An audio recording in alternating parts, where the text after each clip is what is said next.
Ya, entonces, bienvenidos todos a la clase número 18 del curso. Ya falta un poquito, son 6 clases más parece, porque según lo que tenía contado eran 24. Ya, en esta clase vamos a ver procesamiento y clasificación de texto. Va a ser como un cambio, en realidad vamos a seguir haciendo más o menos lo mismo, pero vamos a ver un enfoque totalmente nuevo y comúnmente se toca bien poco en los cursos, salvo en el curso específico de procesamiento de lenguaje natural. ¿Ya? Antes de que partamos, ¿alguien tiene alguna duda con algo del curso en este momento? ¿Alguna clase, qué sé yo? ¿El laboratorio?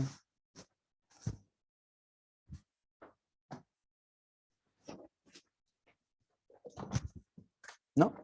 Ya, perfecto. Entonces, como les decía, los objetivos de esta clase van a ser principalmente introducirlos a todo el tema de la clasificación de texto. ¿Ya? En general me parece que en minería de datos también se ve un poco de esto, pero no es muy abundante y existen hartas técnicas. ¿Ya? En general también una pincelada súper rápido en todo el tema de procesamiento del lenguaje natural. Vamos a ver, y esta clase en general, vamos a ver técnicas de clasificación de textos basadas en Vago Words, que es como el modelo más básico de todos, pero que sirve de todas maneras súper bien. Y por último, vamos a estar dando una vuelta como a optimizaciones que le podemos hacer al Vago Words. Enegramas, stop words, stemming, lematización, entre otros. Ya, entonces, ¿qué les puedo contar primero? El procesamiento del lenguaje natural. Es un campo gigantesco, yo creo que uno de los más top que hay ahora en todo el tema de aprendizaje computacional y que también mezcla un poco de lingüística y en términos simples, desarrollar métodos para resolver problemas que involucran el lenguaje. ¿Ya? ¿Qué problemas involucran el lenguaje se le ocurren? Puede ser, por ejemplo, traducción de texto, puede ser, bueno, aquí hay esto, traducción de texto, análisis de sentimientos, puede ser detección de los componentes de las oraciones, por ejemplo, si una palabra es verbo, si es adjetivo, pronombre, en fin. O podemos detectar si hay nombres de personas, de organizaciones, de lugares, de todo esto dentro del mismo texto. Podemos hacer resumen automático del texto, traducción automatizada, question answer. Entonces, fíjense que todas estas tareas, ¿ya? Porque así en la práctica se llaman, son como subcampos del procesamiento del lenguaje natural, ¿ya? O sea, trabajamos en todas con lenguaje, pero cada una tiene distintos métodos, distintos datasets y distintas metodologías para funcionar, ¿ya? Y en principio lo que se hace comúnmente a partir de esto es que recibe el lenguaje de entrada, todas en algún punto reciben alguna oración o algo así de ese estilo, y de salida obtenemos alguna especie de información útil, como por ejemplo en el caso del análisis de sentimientos, le ponemos un puntaje que dice si el texto representa, está feliz o está triste, por ejemplo, o está enojado, no sé, o recibimos nuevos textos derivados a partir del original. ¿Ya? En este caso, por ejemplo, la traducción automatizada lo que hace, recibe un texto en un idioma y entrega un texto en otro idioma. ¿Ya? Entonces, eso principalmente. En general, esta de acá, falta una, que en realidad son 3 puntos interesantes. ¿Ya? Información útil sobre cada palabra, ¿ya? Y por último, nuevos textos derivados de la original. ¿Ya? Entonces, esta información útil sobre cada palabra tiene que ver con la detección de los componentes de la palabra. ¿Ya? Aquí, en esta de acá, esta es solamente clasificación. Le ponemos una etiqueta, le decimos si está feliz, si está contento, si está triste, o por ejemplo, si estamos clasificando spam, decimos si es spam o no es spam. En este de acá, recibimos una información por cada una de las palabras y en el resto de las tareas que estamos viendo acá, generalmente generamos nuevos textos a partir de algo anterior. Oh, me acabo de dar cuenta que traducción está 2 veces. Increíble. ¿Ya? Entonces, eso principalmente. Ya, ahora, comúnmente cada tarea, que es como una subsección de NLP, lo que habíamos dicho antes, estas son las tareas, y hay muchas más, vamos a pasar rapidito por una lista de esto, tiene una competencia asociada. Ya, a ver, como en términos más simples, como que la ciencia y los investigadores van tomando nuevas ideas para hacer nuevos modelos y van empujando más allá como las fronteras que estaban determinadas por cierta métrica. Ya, por ejemplo, en este caso de acá, imagínense que nosotros evaluamos por accuracy, esto.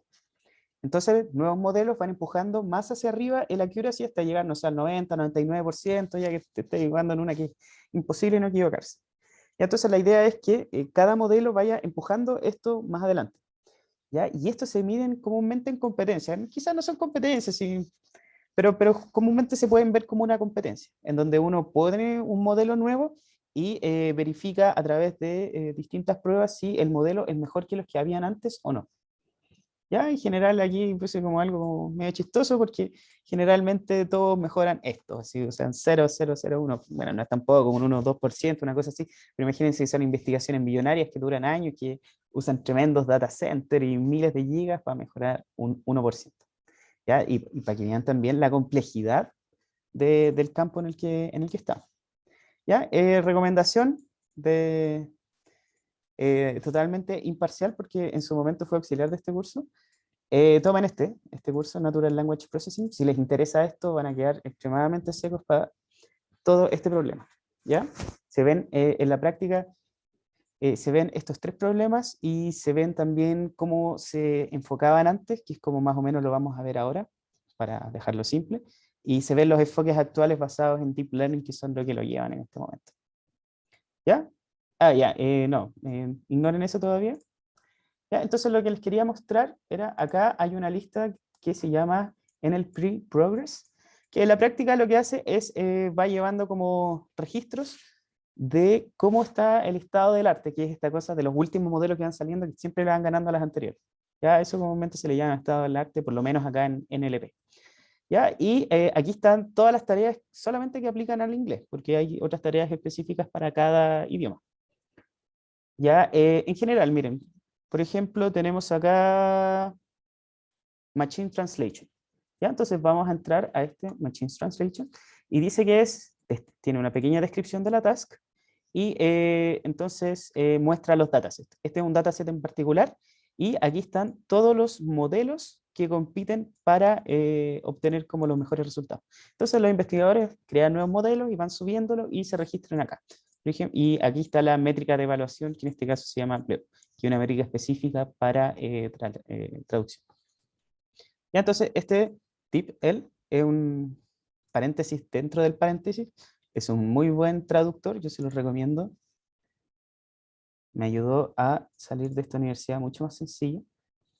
Es totalmente recomendado. Es mucho mejor que los traductores de Google. No tengo pruebas, tampoco tengo dudas.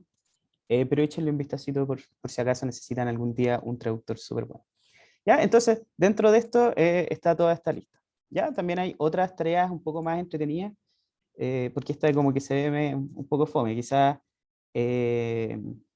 ya, sumarización y question answering. Ya, veamos primero esta. Esta simplemente consiste en producir a partir de un texto una versión un poquito más corta de ese texto, ya que obviamente resuma todo. Ya, de nuevo tenemos lo mismo, aquí están los modelos, las métricas de evaluación y la fuente, si es que hay código y en fin. ¿Ya? Hay unas que muestran un par de ejemplos de... A ver, echémosle un vistazo a question answer. ¿Ya? Aquí hay, por ejemplo, hay un ejemplo de esto. ¿Ya? Aquí hay una descripción de una persona de 72 años que tiene cierta cosa clínica y después nosotros le preguntamos, esta parte es la que nosotros le preguntamos y la idea es que el sistema detecte automáticamente la respuesta y nos entregue la respuesta de forma buena. ¿Ya? Entonces todas estas son parte de lo que estamos, de lo que estamos viendo en NLP. ¿Ya?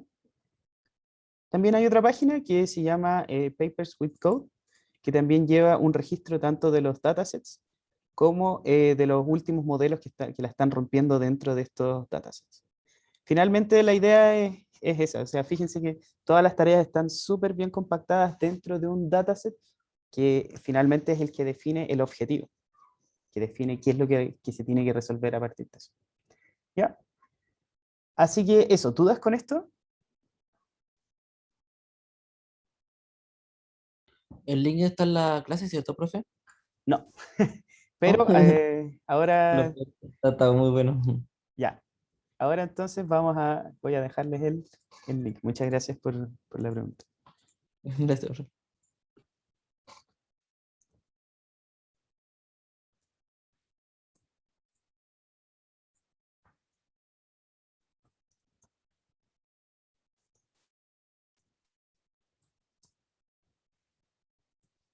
¿Ya? Entonces, eso, hay una última cosita.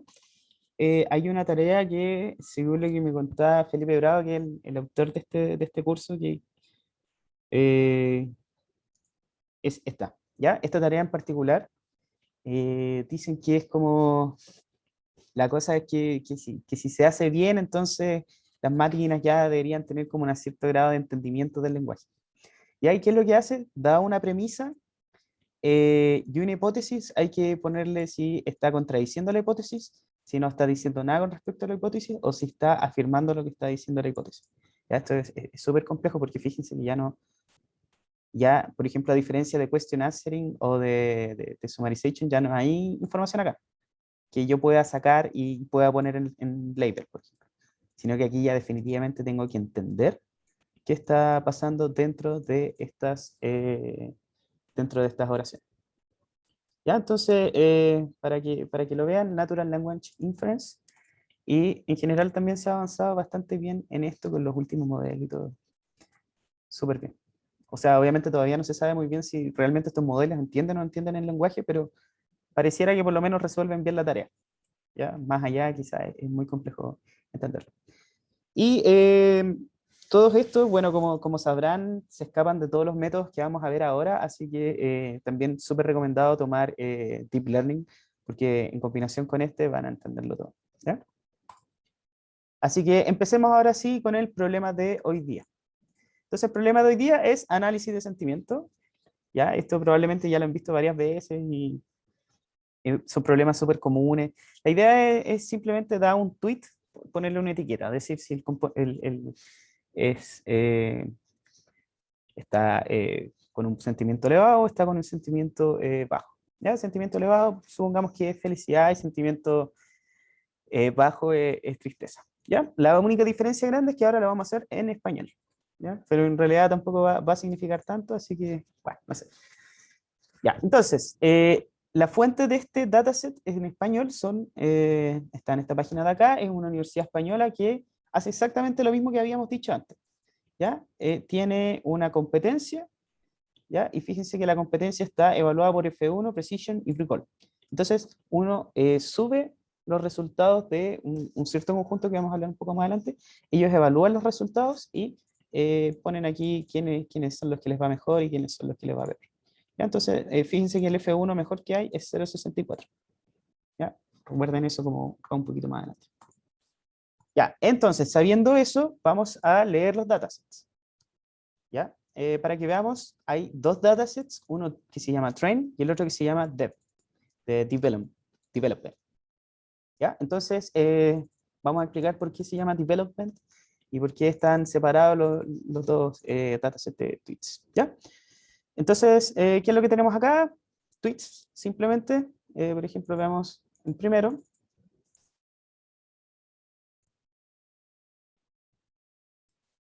¿Ya? Entonces, en definitiva, me quedé sin campo para ir a Takares, ya que me había mentalizado este que quería ir y un hashtag que dice per se. Ya es súper complejo saber qué está haciendo realmente aquí, y esa es una de las complejidades que tiene este dataset, que está hecho con español de España, de Perú, de Costa Rica, de Chile. No, en realidad de Chile justo en la versión que tengo no tenía, pero la versión que se supone que va a salir este año debería estar, de Uruguay y de México. Entonces, fíjense que ya tenemos una complejidad súper grande porque, empezar, si nosotros no entendemos, ¿qué le vamos a pedir a la máquina? Eso es súper, súper, súper complejo. Ya, entonces, perdón, veamos un ejemplo del 2500 ahora. Ya, y ya, no se entiende nada. 2501, ya bueno, no sé. Entonces, la idea es, a partir de esta información que de verdad que no se entiende mucho, tratar de predecir las etiquetas. ¿Ya? Entonces, sigamos avanzando. Vemos que la distribución de clases es la siguiente. Negativo tenemos 1800, neutral 1500 y positivo 1300. Ya tenemos, no están tan, digamos que relativamente distribuidas bien, pero veamos que en la práctica no están tan lejanas unas con otras. Ya tenemos 39% acá del dataset, 31 y 29.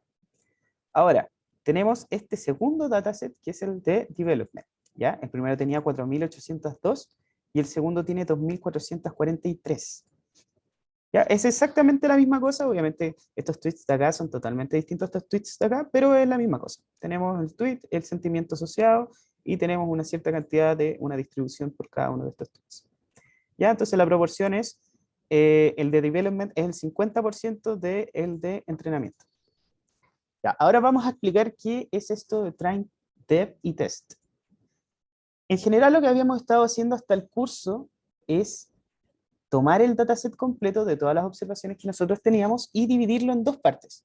En training, que es el que ocupábamos para entrenar nuestro clasificador, nuestro modelo, y test, que es el que nosotros después, a través de cierta métrica, evaluábamos cómo le iba a nuestro modelo que habíamos generado a partir de este dataset de la izquierda.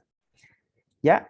Para las competencias cambia un poco la cosa. Y en general también en Deep Learning se tiende a hacer harto esto. El dataset ya no se divide en dos partes, sino que ahora se divide en tres. En training, validation o development, como lo tenemos acá, y test. Ya, entonces, training, exactamente la misma cosa. ¿Ya?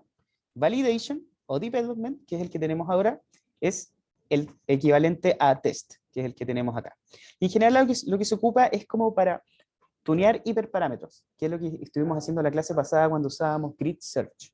¿Ya? O sea, teníamos, no sé, por ejemplo, estos scaffold y empezamos a recorrer el scaffold y tratábamos de encontrar la mejor combinación de parámetros. La idea es esa usando este dataset que está acá. Y como estamos en una competencia, a nosotros nos entregan un test set. Entonces, ese test set viene sin etiquetas.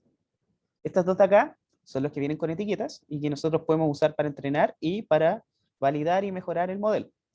Este es el que nosotros tenemos que predecir las etiquetas. Y con estas etiquetas predichas es la que calculan finalmente los scores que estábamos viendo acá. Entonces nosotros predecimos las etiquetas de este test set, se las mandamos a ellos y ellos calculan estos scores de acá. Entonces, ¿cuál es la idea? Finalmente la idea es que efectivamente sea una competencia. Yo no sé cuáles son los resultados que tengo que entregar, entonces yo predigo estos resultados y se los mando y se los entrego. ¿Ya? Entonces, esa es la idea con ahora ya dividir en tres partes y no en dos nuestros datos. ¿Preguntas con esto?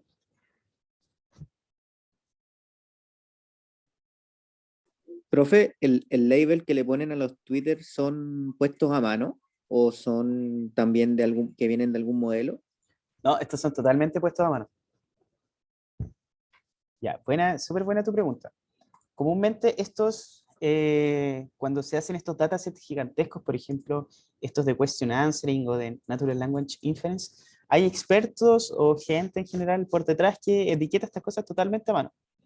Y hay servicios que tú puedes contratar para hacer etiquetado de datos. Creo que se llamaba Amazon Mechanical Turk, una cosa así. Entonces uno puede poner, hay gente que está atrás todo el día de un computador etiquetando cosas a mano.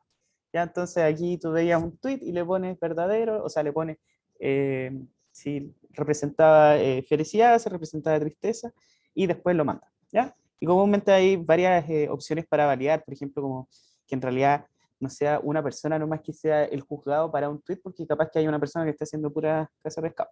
Entonces quizá, o sea, usan, por ejemplo, tres personas y con eso confirman que los tres están diciendo algo relativamente similar. Ya una vez había asistido a una charla en donde estaban detectando cáncer de mamas. Y ahí el criterio era súper fuerte. Ahí tenían que ser tres doctores y los tres doctores tenían que coincidir en una radiografía, tenían que coincidir exactamente en el mismo lugar en donde estaban detectando el cáncer de mamas.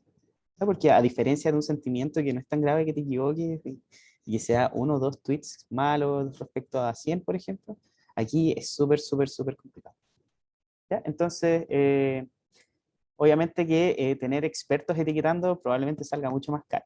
Definitivamente un investigador no va a querer estar gastando todo su tiempo etiquetar datos. Entonces, por eso principalmente los contratos. Yo creo que las etiquetas de los datos, por lo menos hasta ahora, siempre van a tener que ser como hechas por el hombre aún, ¿no? Como que no, todavía está ese tema. Claro, es que es como el tema del huevo y la gallina. Como ya, tú quieres etiquetar automáticamente esto, pero para etiquetar automáticamente esto, tú primero tienes que predecir esto, o sea, tienes que saber cómo predecir esto. Y para saber cómo predecir eso, tú tienes que entrenar un modelo. Y si quieres predecir de forma automática para generar más datasets, entonces ya debes haber tenido algún modelo entrenado en algún momento. Y ese modelo tiene que andar súper bien. En este caso todavía no estamos tan bien. Ahora el otro tema también es para qué quisieras de nuevo reetiquetar los datos con modelos ya entrenados. Quizás puedes ampliar y quizás te puede sugerir una etiqueta en particular. Sí, puede ser efectivo eso. ¿Ya? Pero claro, comúnmente en este momento se está siempre todo haciendo a mano. O sea, todos los datasets que hay en la vida acá se etiquetan totalmente a mano. Hay otro, paréntesis, uno que se llama Coco, y también me gusta verlo harto, que es un tema de reconocimiento de imagen, que es una cosa que no vamos a ver tanto acá. Ya, entonces hay gente son 80 objetos de la vida real y la idea es detectar estos 80 objetos de la vida real en vivo, ¿ya? Y aquí fíjense que las etiquetas son todas hechas a mano, o sea, alguien tuvo que dibujar esta raqueta acá, la pelota, esta persona que estaba jugando, aquí tuvieron que etiquetar las ovejas, las personas, en fin, todas las cosas, ¿ya? Y imagínense que esto no son solamente una, sino que son como 80.000 fotos, una cosa así, o muchas más.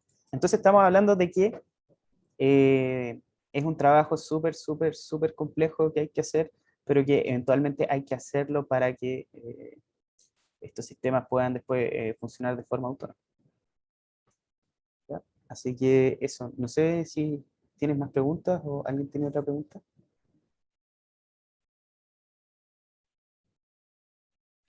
Todo bien, profe, gracias. Ya, sigamos entonces.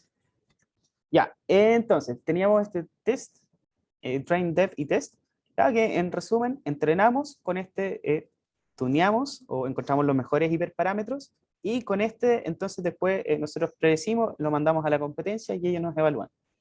Ya, generalmente cuando uno está usando un dataset completo, este se usa para tunear los hiperparámetros y este es para evaluar, pero uno tiene también las etiquetas, entonces uno evalúa como para sí mismo y para ver si un modelo está bien o no. O sea, porque fíjense que comúnmente cuando uno quiere hacer algo en la industria no va a estar mandando una especie de a alguien, para empezar, ¿a quién uno le puede mandar esta cosa? Entonces, comúnmente esto también se hace con los mismos datos de uno, ¿ya? Entonces, generalmente la división es tunear hiperparámetros y probar el modelo.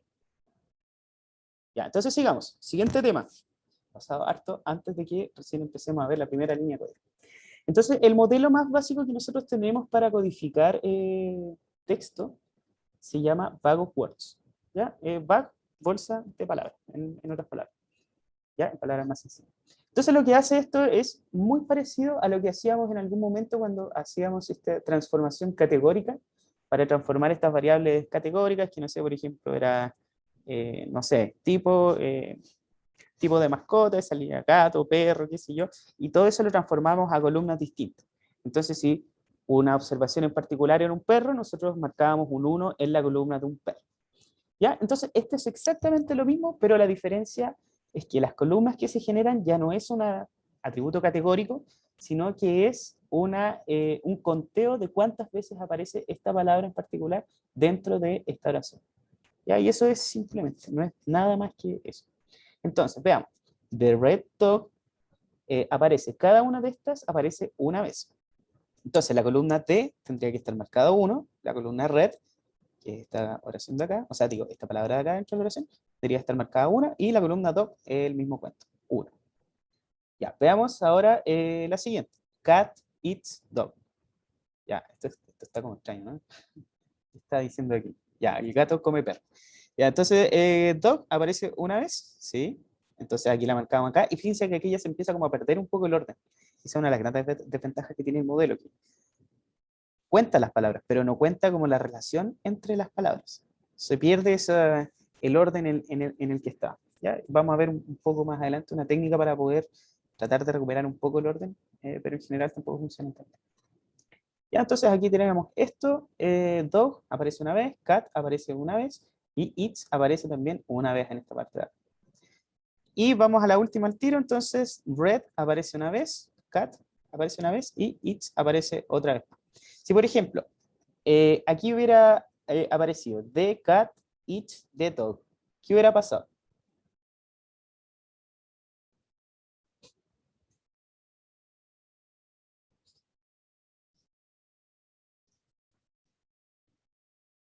Hubiera aparecido dos veces el D.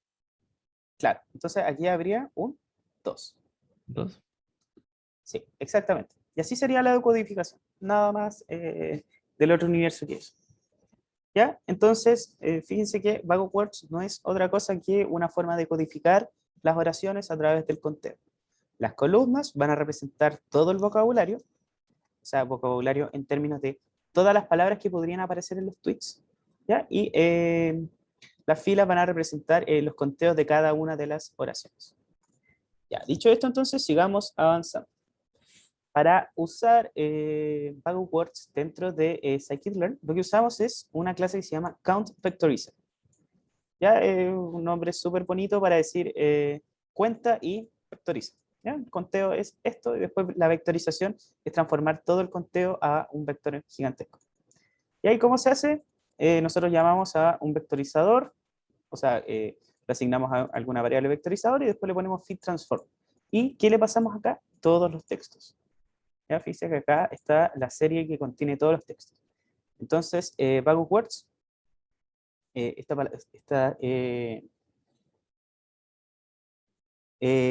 variable de acá va a contener la transformación final.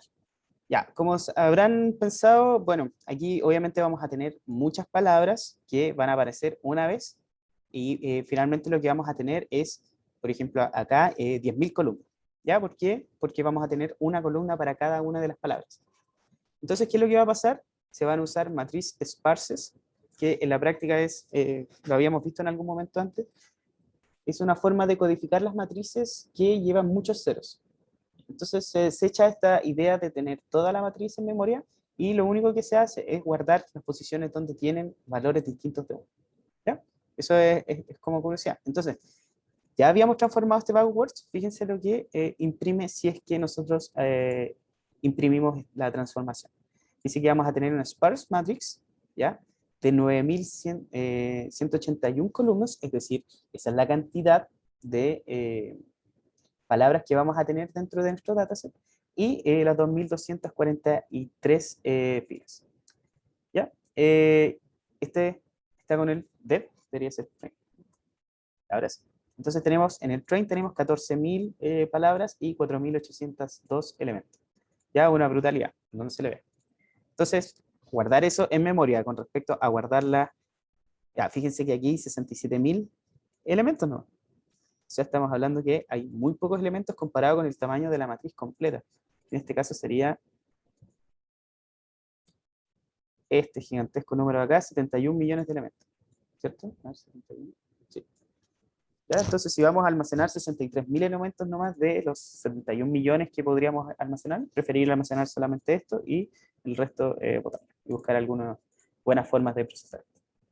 ¿Ya? Y además el vectorizador, que es esta cosa que teníamos acá, tiene el registro de cuál es cada una de las palabras, o sea, de las columnas. ¿Ya? Entonces veamos las columnas del 500 al 600. ¿Qué es lo que tenemos? Alzheimer, amá, amaba, amable, amables.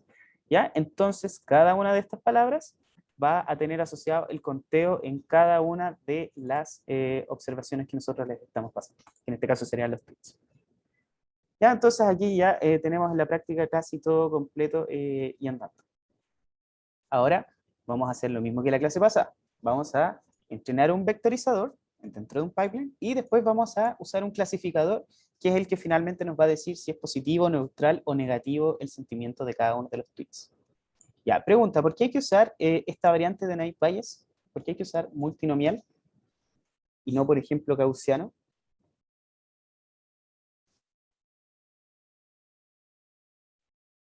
Que tenemos tres columnas o sea, hay tres variables objetivos, no, se me fue el nombre. Eh, tres clases, Ah, ¿o pero no? eso es independiente. O sea, tú puedes usar cualquier clasificador que soporte multiclase para predecir a partir de las observaciones que estamos viendo acá. ¿Ya? Porque son 0 y 1, quizá, como puro 0 y 1.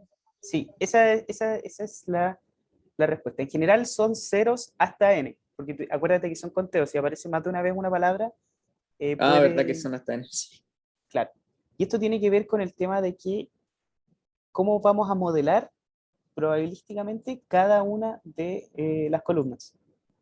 ¿Ya? ¿Se acuerdan que una columna que se distribuye normalmente puede ser compatible con una vectorización de, o sea, digo, una distribución de tipo normal, ¿cierto?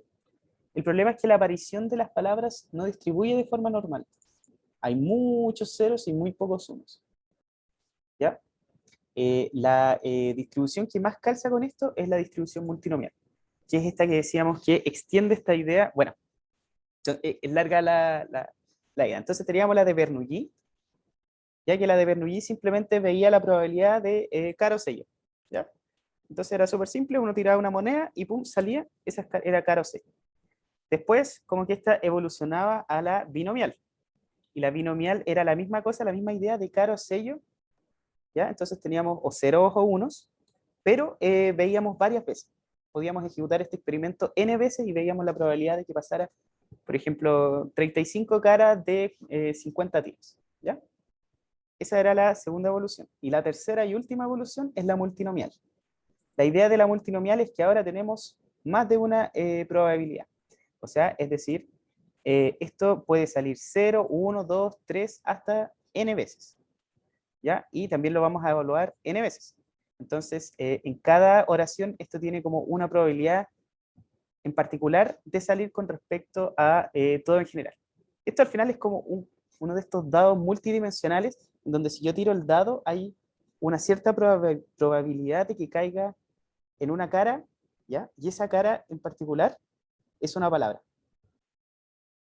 ¿Ya? Imagínense lo de esa idea. Entonces, cada una de las observaciones es tirar el dado. Es tirar el dado y ver cuántas veces sale esa cara con una palabra en particular por cada una de las observaciones. Esa es la idea de que se use una distribución multinomial. ¿Ya? Sigamos, ¿ya? Para no complicarnos tanto con esto, sigamos. Cuando trabajen con backwards, y en general cuando trabajen con conteos, la que más encaja es la multinomial. Ya, entonces vamos a entrenar ahora nuestro pipeline. Nuestro pipeline, como les había dicho, se compone de estas dos partes, de backwards y de Naive Bayes multinomial. Ya, entonces vamos a entrenar, aquí asignamos simplemente las palabras, o sea, digo, los conjuntos de entrenamiento, que era el train, y de development, que es para el ajustar, y entrenamos, hacemos fit, después un predict, y súper simple, como siempre scikit-learn hace las cosas extremadamente sencillas. ¿Ya? Y aquí vemos entonces que aparece un 56%, 53% de accuracy. ¿Ya? Ahora recordemos, si vamos a la página de la competencia, que esto está evaluado en F1, Precision y Recall. Pero en general, acá está, aquí está, Macro F1, Macro Precision y Macro Recall. ¿Ya? O sea, está lo que realmente a nosotros nos tocaría en algún momento subir y evaluar es la métrica F1 macro. ¿Ya? Entonces la idea sería que usáramos esta misma, que son los puntajes que están acá. Aquí está Macro Precision, Macro Recall y Macro F1. Y en este caso tenemos 0.49. ¿Ya? Entonces, ¿qué es lo que está diciendo acá? Como que algo está detectando, pero no es muy bueno. O sea, si nosotros ponemos, no sé, veamos a ver si funciona. Entonces acá estoy un poco triste. A ver qué es lo que pasaría si nosotros tratamos de predecir esta cosa. ¿Ya? Ahí me tiró negativo, qué increíble. ¿Ya? Y estoy un poco feliz. Veamos lo que pasa. Positivo. Ah, qué bueno. Ya, y ahora pongamos algo un poco más complejo, porque esto de verdad estaba muy sencillo. O sea, feliz es una palabra que pesa mucho al momento de intentar predecir el sentimiento, porque ya en la práctica está diciendo lo que es. Ya, veamos lo que pasa. Estoy comiendo chicle. Neutral, ya, no estaba hablando de eso. Y por último, ¿alguien quiere darme algún ejemplo que crea que falle?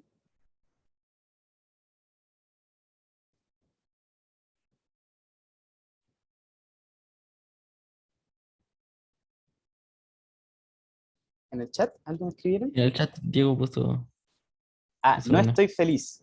Ah, este es como el engaño a la máquina, ¿sí? La prueba final del test de Turing. Ya, veamos qué es lo que pasa acá. Positivo. Oh, claro, porque aquí pasó lo que estábamos conversando. Fíjate que no hay ninguna relación entre estas palabras de acá y la palabra feliz. Entonces, esta palabra es demasiado pesada y lo que hace es que finalmente, o sea, pesada en el sentido de darle importancia a la clase positiva y finalmente esto no es tomado en cuenta.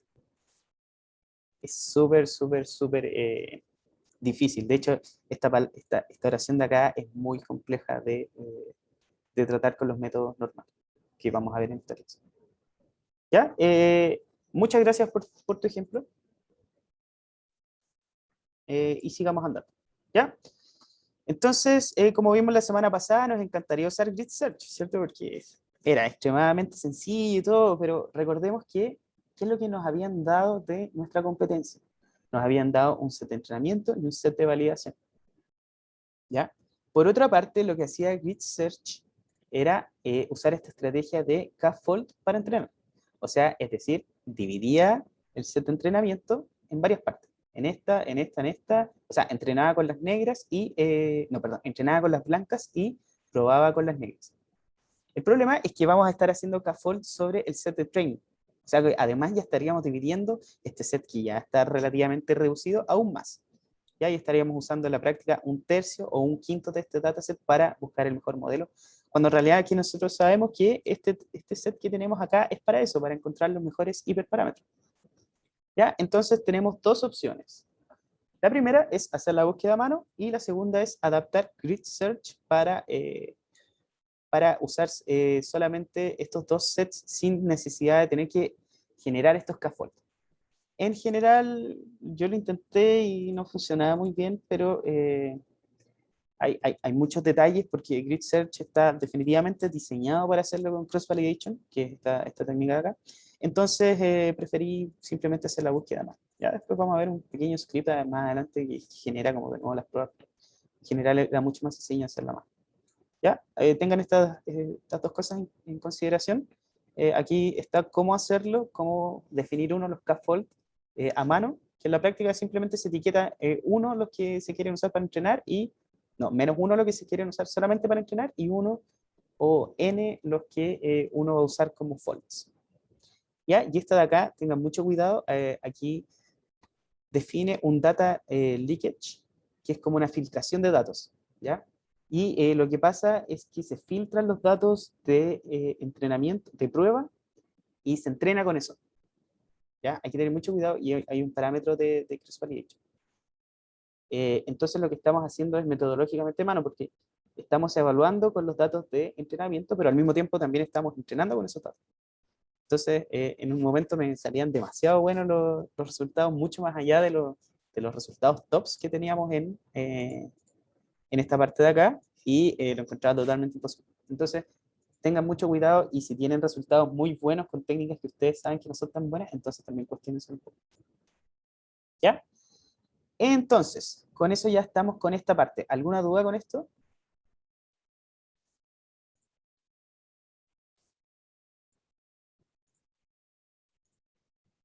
¿No? Ya, todo bien. Sigamos andando entonces. Un segundo. Ya. Entonces, habíamos visto que nuestro baseline era bueno, estábamos lejos de lo mejor, que era esta parte de acá, 64%, y en este momento nosotros tenemos solamente un 49%, que es este F1 Score Macro. Entonces nos gustaría empezar a subir un poco este puntaje, porque obviamente no es solamente esto, sino que además se pueden hacer muchas cosas más. Así que ahora lo que vamos a hacer van a ser técnicas para mejorar los puntajes de la predicción. No van a ser unas técnicas que nos digan así como, oh, ahora sí, ya esta cosa está funcionando así como el hoyo el queque, pero va a funcionar relativamente mejor. ¿Ya? Entonces, el primero que nada, hay que entender el concepto de tokenizador. ¿Ya? Tokenizador es la herramienta encargada de separar cada uno de los componentes o tokens de una oración. ¿Ya? Entonces, por ejemplo, saquemos un tweet aleatorio, ¿ya? Este 1800 que me encontré súper simpático. ¿Por qué la gente dice que un país, por ejemplo, México, es violento? ¿Ya? Digo yo, ¿en qué país no hay violencia? Fíjense en Francia. ¿Ya? Súper didáctico esto, o sea, en Francia creo que igual la delincuencia es súper cuática. Entonces, está dando como un ejemplo para decir cuál es el criterio realmente para definir si un país es o no es violento. ¿Ya? Y en este caso de acá, lo que nosotros estábamos haciendo entonces era separar cada uno de los componentes, o sea, decir cada una de las palabras. Entonces, nuestro tokenizador más sencillo es este de acá, que simplemente separa por los espacios. ¿Ya? Entonces, ¿cómo nos quedaría separado por espacios? Porque la gente dice que un país, bla, bla, bla, bla. Ya. ¿Cuáles son los defectos que tenemos acá en este momento? Es como el ejemplo de cálculo que decían, ¿por qué esto no funciona? ¿Por qué esto es súper... ¿Qué creen ustedes que tenemos como problema acá?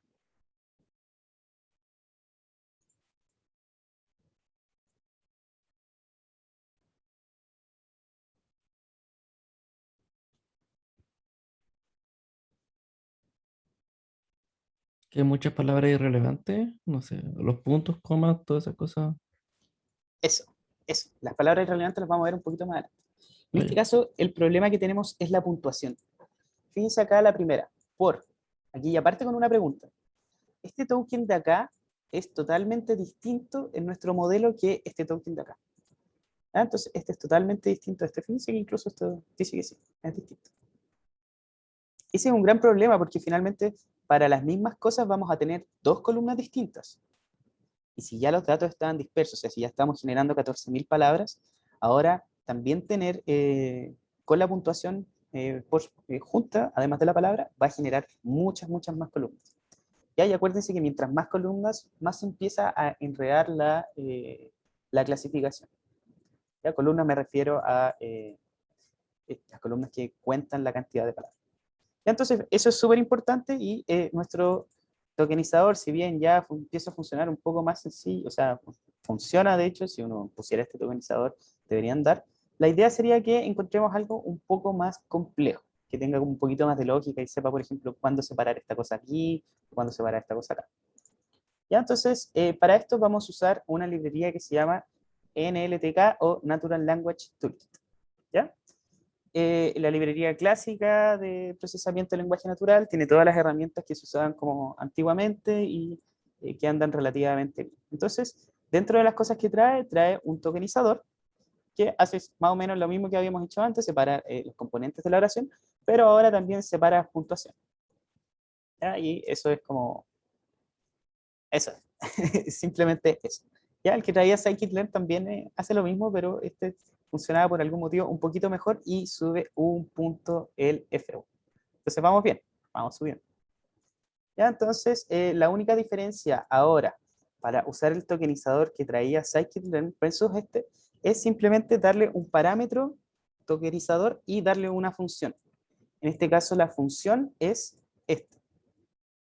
nltk.tokenize, o sea, nltk tokenizer, que en realidad es una instancia de esto, tokenizer, y después dentro de este hay una función que se llama tokenize, y esa es la que nosotros vamos a usar para tokenizar.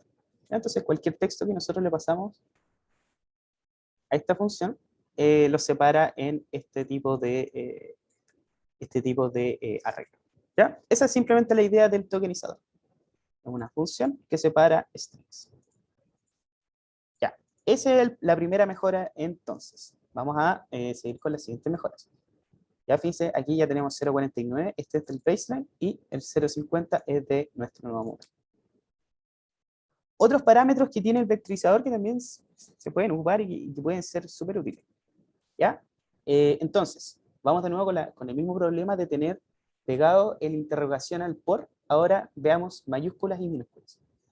¿Qué es lo que pasa? Cuando nosotros tenemos Juan con mayúscula y Juan con minúscula, ambos se mapean a distintas columnas dentro del data, ¿cierto? O sea, dentro de nuestra vectorización.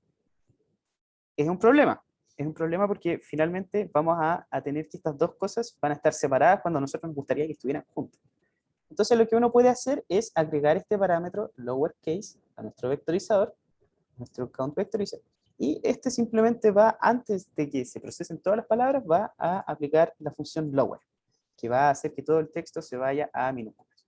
Tan simple como eso. Veamos cómo nos va. Y de nuevo tenemos 50. No mejoró nada, no empeoró tampoco, así que hay que evaluar si se incluye o no se incluye. Aquí nos serviría mucho tener un grid search que funcione. ¿Ya? Siguiente mejora. ¿Hasta acá todo bien?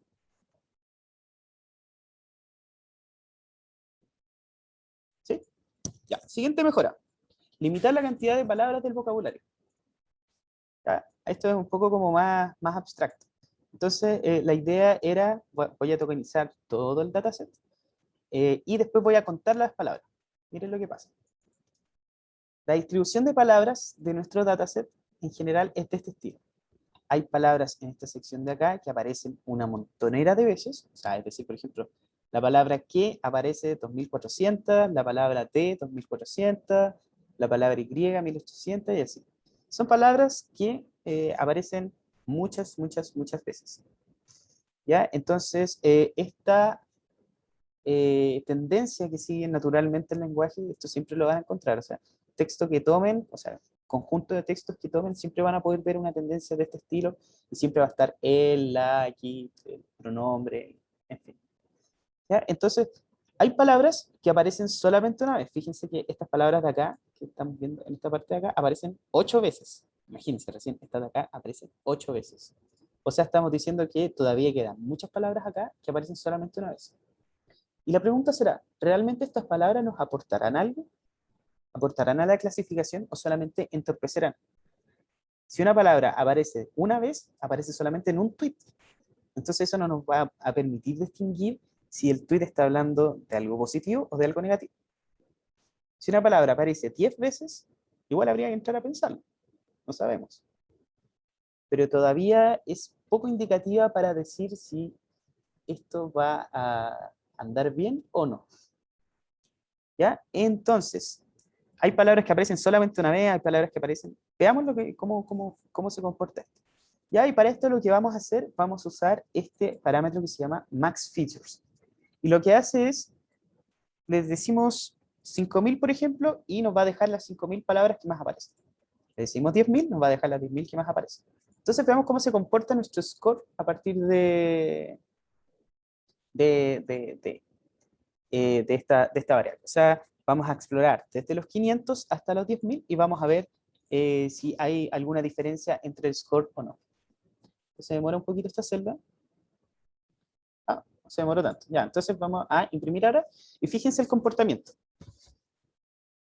Empieza a subir, si usamos muy pocas palabras, baja, porque obviamente no tenemos tanta información, y a medida que empieza a subir la cantidad de palabras que usamos, empieza a subir los puntajes de clasificación, y aquí llega al máximo, en el 2500. Y después del 2500 empieza a caer progresivamente hasta que llega a este punto de acá. Miren, imagínense con 8000 palabras ya definitivamente caímos bastante. Ahora, ¿qué es bastante? Fíjense en la escala de este eje. O sea, tampoco es tanto. Estamos diciendo que cayó de 52 a 50%. Pero hay un cambio significativo. Si estamos subando de punto en punto, definitivamente esta va a ser una opción que nos va a interesar ocupar. ¿Ya? Entonces, la idea es las 2500 palabras, que es este punto que estaba acá, es la cantidad que vamos a ocupar de aquí en adelante, para que de nuevo hagamos una especie de búsqueda de grilla para los mejores parámetros. ¿Ya? Entonces, hasta acá. ¿Todo bien? Sí, todo bien, profe. Ya, sigamos avanzando entonces, porque estamos cerca de la hora final. ¿Ya? Y aquí subimos otro punto más, 0,53, vamos de puntito en puntito subiendo, así que estamos relativamente bien. Pregunta para ustedes, ¿será mejor usar los selectores de características que vimos en la clase pasada? Porque aquí estamos sacando por frecuencia, pero acuérdense que la clase pasada calculaba una métrica entre cada una de las columnas, o sea, correlacionaba cada una de las columnas con respecto a la salida, a ver qué tanto influye, y se quedan con la que más influye. También sería buena idea, ¿no?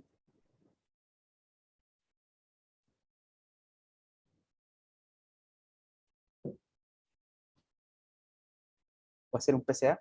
¿Qué creen ustedes?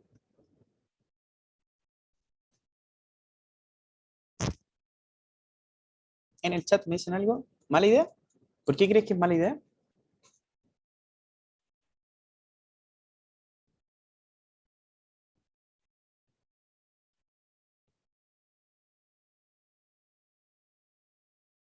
Porque estoy eliminando palabras de la oración.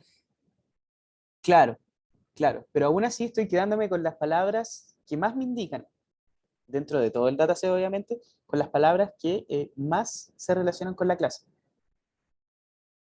Claro, es que esa es la cosa. Si por ejemplo, D, por ejemplo, D quizás no me aporta absolutamente nada a saber si una palabra es buena o es mala, para D, o sea, para predecir su sentimiento. Entonces quizás D habría que sacarla, porque no me está diciendo absolutamente nada, está agregando solamente ruido.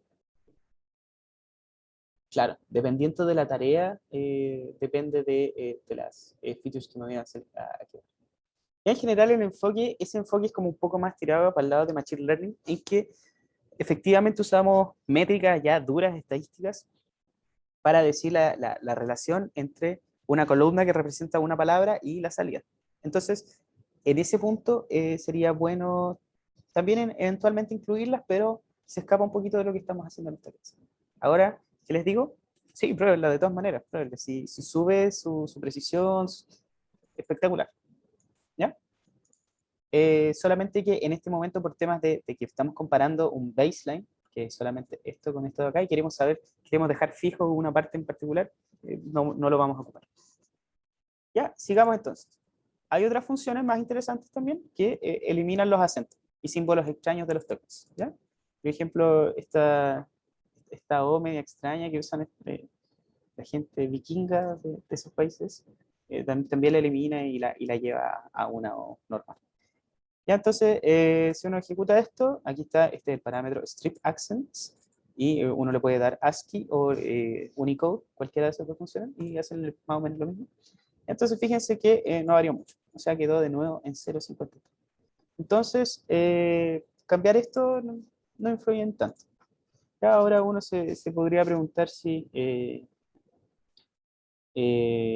papa y papá, ya fíjense, antes de eliminar los acentos, cada uno de estos tenía una columna distinta, ¿cierto? Ahí, ¿ya? Ahora cuando nosotros eliminamos los acentos, ahora los dos tienen una columna compartida, entonces lo que estamos haciendo es también quitarle un poco estamos quitando en la práctica ya el significado de la palabra. Estamos diciendo que papá es lo mismo que papá, y tampoco nos gustaría hacer eso. Entonces hay que ver caso a caso a ver si esto funciona bien o no funciona.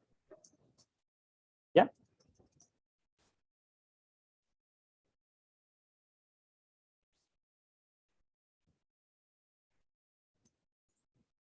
Ya, entonces sigamos. Y lo último, que era lo que habían dicho hace un poco de rato, era la eliminación de las stop words. Las stop words son palabras que son demasiado comunes, muy comunes y que no aportan mayor información a la clasificación. ¿Ya? Entonces, hay muchos paquetes que ofrecen listas gigantescas de stop words. En particular, esta para el español que ofrece NLTK es esta que estamos viendo acá. Entonces, algo, algunos, antes, es como esta lista de pronombres que uno se aprendía en el colegio, una cosa así, del, desde. Y ahí uno podría decir a simple vista que esta cosa como que realmente no influye mucho en decir si una oración, o sea, si un tweet es positivo o negativo. ¿Ya? ¿Cómo vamos a saber el estado de ánimo de un tweet a partir de, por ejemplo, de estuviese. Como que no tiene mucho sentido. Entonces, uno diría al principio, al comienzo, que ya ocupemos esta lista de palabras y saquemos todas estas palabras y dejemos solamente los tweets que, o sea, los tweets sin estas palabras y veamos cómo anda, ¿ya? Entonces, veamos, probemos. Siempre no hay una receta como tal y siempre hay que estar probando a ver si resulta o no. Entonces, nosotros podemos agregar esta lista de palabras para que se eliminen en este parámetro que se llama stopwords. ¿Ya? Entonces, ejecutemos nuestro pipeline, ahora con las stopwords que habíamos visto antes, y veamos que el F1 baja. Oh, increíble.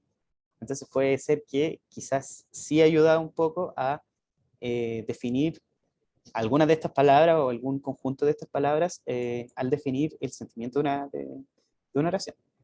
¿Ya? Entonces, contrario a lo que uno podría pensar, comúnmente no es tan buena idea sacar las stopwords. ¿Ya? Entonces, ¿por qué los puntajes bajaron? Esta era la pregunta, pero ya la respondimos. Ya, bonus, word clouds. Ya, vamos a ver por qué estamos viendo stopwords y por qué salió esto acá. Entonces, la idea de las word clouds, yo creo que ustedes la han visto muchas veces, es generar una visualización que muestre qué es lo que se está conversando dentro de un corpus de texto. ¿Ya? Un corpus es un conjunto de documentos, qué es lo que tenemos. Entonces, fíjense acá, cuando nosotros vemos esta word cloud, lo único que vemos es como y, de, cuando, hoy, todo, lo, con, en, la, al, y son las palabras que más salen finalmente, porque finalmente la frecuencia de cada una de estas palabras es el tamaño dentro de nuestra visualización. Y obviamente esto no nos está diciendo absolutamente nada. Entonces, ¿cuál sería la idea? Que saquemos estas palabras que son stopwords finalmente y que no nos permiten ver nada a nosotros. ¿Ya? Y bueno, estas word clouds se generan a partir de este paquete que se llama word cloud. Y uno le da ciertos parámetros, en general aquí están todos los parámetros, lo pueden ver después y después ustedes lo muestran con Matplotlib. ¿Ya? Y uno también le puede pasar que, más o menos similar a lo anterior, a través de un parámetro que se llama stopwords, sin guión bajo, a diferencia de los dos, le puede pasar las palabras que se deben eliminar para generarlas antes de generar. Y ahí fíjense que ahora sí tenemos algo un poquito más, más definido, ¿cierto? Día, hoy, bueno, mejor, quiero, año, persona, necesito, gracias, jajaja. Ja, ja. Ya, entonces ahí tenemos todo en nuestra word cloud que ahora define muchas más cosas y que nos puede ayudar. Y en general estas word clouds son bastante ocupadas, por ejemplo, para estos procesos participativos en donde todo el mundo conversa, habla, dice cierta cantidad de temas y después hay que hacer algo con esos textos. Esos textos están grabados, están transcritos. Entonces uno toma esos textos y genera word clouds para ver las tendencias, obviamente tendencias que uno se imagina al ver la frecuencia de las palabras. Por ejemplo, estaban hablando del tema de las AFP, era una mesa redonda de la AFP, había mucha gente hablando y todo el mundo estaba conversando de esto, entonces lo que hacen es hacer una word cloud gigantesca y ver los términos más frecuentes. Ven AFP, ven robo, quizás, no sé, o pensiones malas, buenas pensiones, los defensores de la AFP, qué sé yo. Entonces, esa es la idea de esta word clouds que estamos viendo acá. Tratar de saber más o menos de qué está hablando el texto. ¿Ya? Y la idea es que siempre le saquen estas palabras, estas. Ya, así que estamos con eso.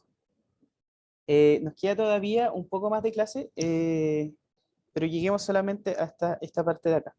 Ya, quizá en la próxima todavía está por ver si seguimos viendo NLP. Después podemos conversarlo al final o si quieren pasar al siguiente. Ya, lo último tenemos N-gramas. Ya, para esto vamos a considerar el caso de Buenos Aires. Cuando nosotros estábamos haciendo la tokenización, Buenos y Aires quedarían totalmente separados, ¿cierto? Como que ya no tendrían razón de por qué estar juntos, aunque nosotros sabemos que por sí solos no representan nada, o representan buenos, de algo que es difícil definir buenos, pero algo que es bueno, y Aires de esta cosa que nosotros estamos respirando, que existe, ¿ya?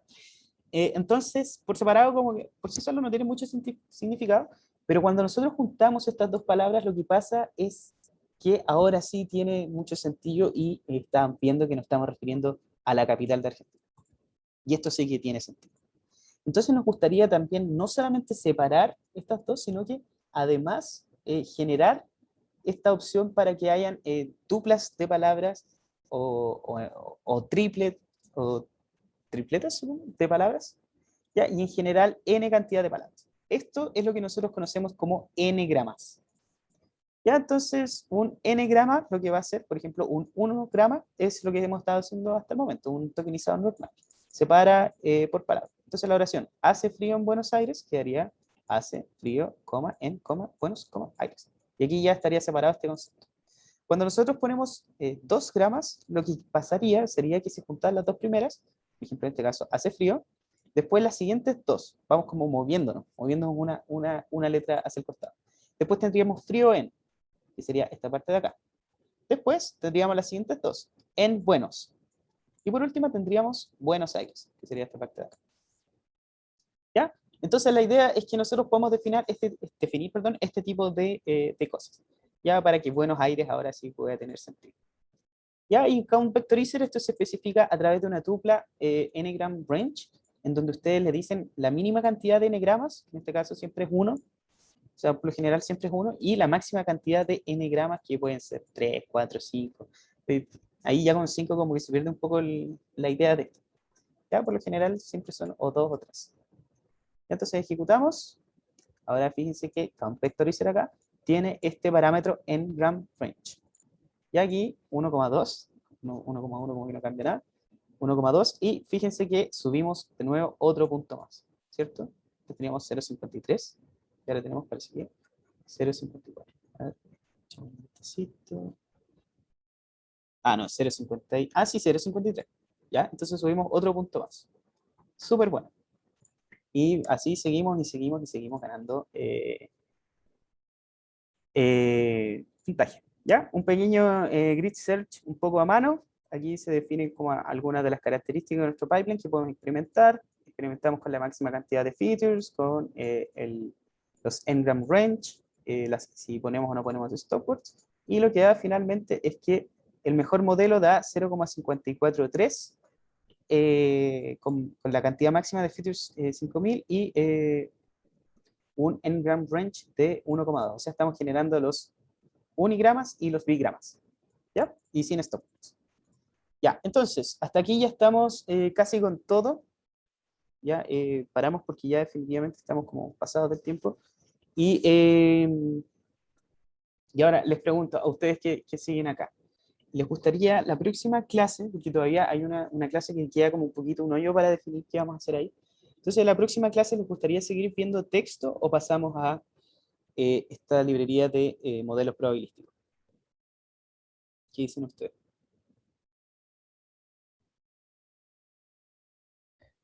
Mitad y mitad. Mitad, mitad, ¿cómo? ¿Seguimos? Un Ah, ya, poquito de seguir con esto y después ya la mitad de la clase continuar con modelos probabilísticos. ya. Mira, Diego pregunta, ¿qué faltaría ver de texto? Súper buena pregunta también, porque claro, como que en este momento ya tenemos todo.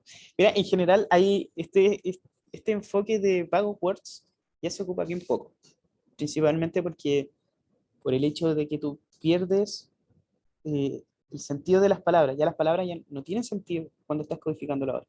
Ya fíjate que una palabra es simplemente una columna que para el clasificador es totalmente indiferente. ¿Ya? Las siguientes etapas de clasificación de texto ocupan unos sistemas, o sea, unos modelos que se llaman word embeddings y también sentence embeddings. Y lo que hacen es codificar en un vector denso de, por ejemplo, 300 dimensiones, codificar tanto palabras como oraciones. Entonces la idea sería que después intentáramos hacer este ejercicio, pero hacerlo con herramientas un poco más avanzadas y obviamente esta codificación ya no se hace por métodos como el que estamos viendo ahora, sino que se hace derechamente con redes neuronales. Entonces esa sería la primera opción y la segunda opción sería omitir eso y pasar directamente a modelos probabilísticos. Ahora, el otro obviamente anda mucho mejor que este. A mí me tinca por lo menos pasar, seguir y avanzar como, o sea, hacerlo más avanzado. ver lo más avanzado Ya. de texto. Ya, ahí Diego también me dice que en su caso también le interesaría ver esta cosa. Ya, bueno, entonces, Jonathan, por otro lado, dice, personalmente prefiero los modelos probabilísticos. Uf, ya, aquí tenemos Es que no sé si. Es que creo que en modelos probabilísticos lo vamos a averiguar, ¿cierto? Entonces no es como que Claro, uno incida en el otro. claro, claro, tendríamos, o sea, según lo que estoy viendo en el calendario, es que ahí hay tiempo. A ver, el calendario dice que estamos en esta parte de Lab 3, estamos en esta parte de acá, 28 de mayo, ¿cierto? ¿De qué? 26, ah, sí, 26 de mayo, aquí está. Claro, entonces aquí había una clase, esta to be announced, en realidad que todavía no estaba muy claro que iba a haber acá. Entonces quizás podríamos avanzar un poco en texto y después ver este tema de los modelos probabilísticos un poco más. Y dejar esta semana completa para optimización. Eh, Quizás podría ser una votación en el foro. Ya, dejémoslo como un poquito más democrático. ¿Ya? Sí, yo creo que eso es como la mejor solución, la verdad. Sí. Ya, ok. Claro, porque en particular, voy a dejar de compartir. En particular, esto se ve bastante en NLP. O sea, ya de aquí más adelante, lo más probable es que si ustedes después van a tomar o si ya han tomado NLP, como no les interesa mucho ver este tema de acá. Ahora. Ya, entonces,